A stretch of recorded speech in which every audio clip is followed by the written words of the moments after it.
Hello guys, કેમ છો? બાપા સીતારામ તો એક નવા વ્લોગમાં સ્વાગત છે. તો મિત્રો આજે છે આપણે ગુરુ પૂનમ અને આપણે આવી ગયા છે બગદાણા ગામ. તો મિત્રો આજે તમને વિડીયોમાં બતાવવા જઈ રહ્યો છું બગદાણા ગામનું વિશ્વ રસોડું. તો વિડીયોમાં ઠેક સુધી બના રહેજો. મિત્રો આ છે આપણે બગદાણા ગામનું જે કહેવાય છે બકાલા વિભાગ ખોલવામાં આવે છે આ બાજુ. તો જો તમે વિડીયોના દ્વારા તમે જોઈ શકો છો પબ્લિક જોવાય. મિત્રો ટ્રેક્ટર દ્વારા લાડવા લઈ જવામાં આવે છે ભોજનશાળામાં આવી રીતે જોયું છે.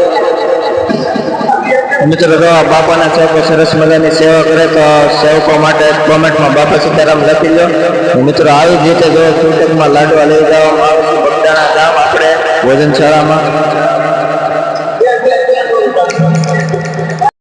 બગદાણા ગામમાં આપણે બાપા સીતારામની ભોજનશાળામાં લાડવા લઈ જવામાં આવે છે. આવી રીતે ટ્રેક્ટરોના મોઢે લઈ જવામાં આવે છે.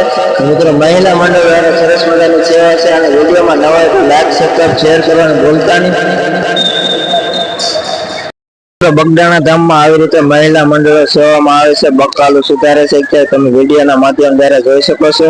અને મિત્રો આપણે અવનવ સૂચના સુવિધા લાવવાના છે બગદાણા ગામમાં, તો આ ચેનલને ફોલો કરી લો, લાઈક સબસ્ક્રાઇબ શેર કરવાનું ભૂલતા નહીં.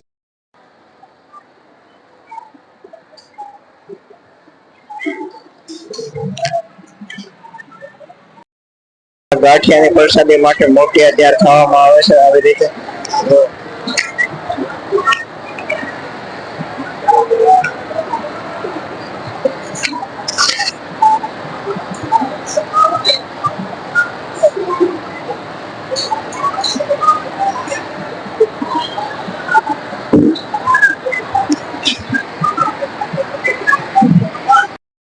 તો મિત્રો અત્યારે આપણે આવી ગયા છીએ જ્યાં કહેવામાં આવે છે અમૃત બાપા સીતારામની પરસાદી રામ રોટી બનવા જઈ રહી છે.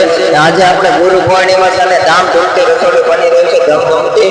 તો મિત્રો વિડીયો દ્વારા તમે જોઈ શકો છો આપણે વાય બને છે રામ રોટી. અને મિત્રો વિડીયોમાં નવા હોય તો લાઈક સબસ્ક્રાઇબ શેર કરવાનું ભૂલતા નહીં. આજે આપણે અવનવી અપડેટ લાવવાની છે ને આ વિડીયો પૂરો જોજો એટલે આપણે દાળ કેવી રીતે બને, શાક કેવી રીતે બધું જાણવાનું છે.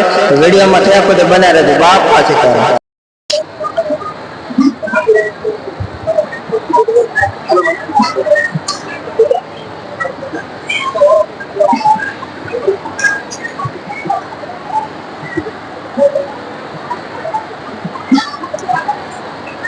બાપા સીતારામના ટોપ જેમ કહેવામાં આવે છે કે 250-300 આમ તો ગણો તો મિત્રો લાખોના મોઢે જે કહેવામાં આવે છે દાળનું સેવણ ખાવામાં આવે છે. આવી રીતે બાપા સીતારામની દાળ છે. મિત્રો 3 ટોપ બની રહ્યા છે ઉપર, નીચે 2 દાળના ટોપ તૈયાર થઈને આવી રહ્યા છે. મિત્રો આપણે આ ગુરુ પૂર્ણિમાનું ધામધૂમથી રસોડું છે તો જોવાનું ભૂલતા નહીં. અને આ વિડીયો મિત્રો યુટ્યુબમાં આવી જવાનો છે તો લિંક આપણે ઇન્સ્ટાગ્રામમાં આપી દેજો, જોવાનું ભૂલતા નહીં. બાપા સીતારામ. મિત્રો બગદાણા ગામમાં જો ટોપના મોઢે દાળ કાઢવામાં આવે છે આવી રીતે જો તૈયાર થઈને બહાર આવી ગઈ છે. મિત્રો જો આ 2-3 ટોપ છે એમાં દાળ સેડવા મૂકી રહી છે.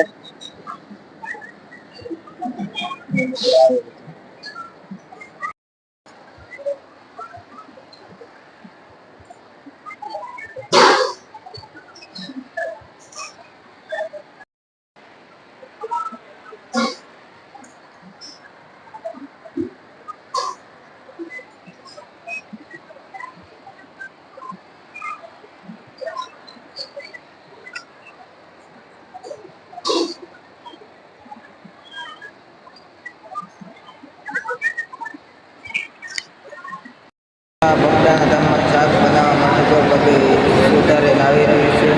સીપડા છે, બટેકા છે, એટલા બટેકા ધોવાના છે, ટમાટર છે.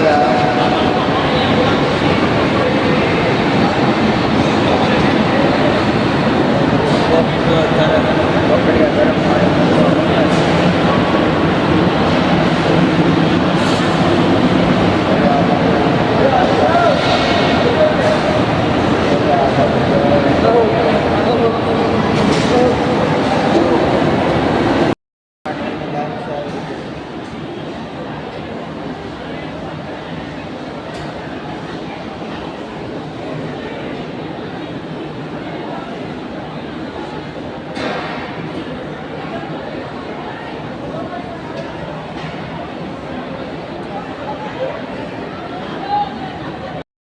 તમારે હાલ રસોડું બતાવવાનું છે બગદાણા ગામનું. તો વિડીયોમાં નવા તો લાઈક સબસ્ક્રાઈબ શેર કરવાનું ભૂલતા નહીં.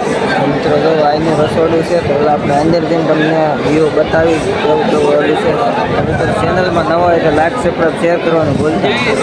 સરસ મજાની મહિલાઓ સેવા કરવામાં આવી રહી છે આવી રીતે બગદાણા ધામ.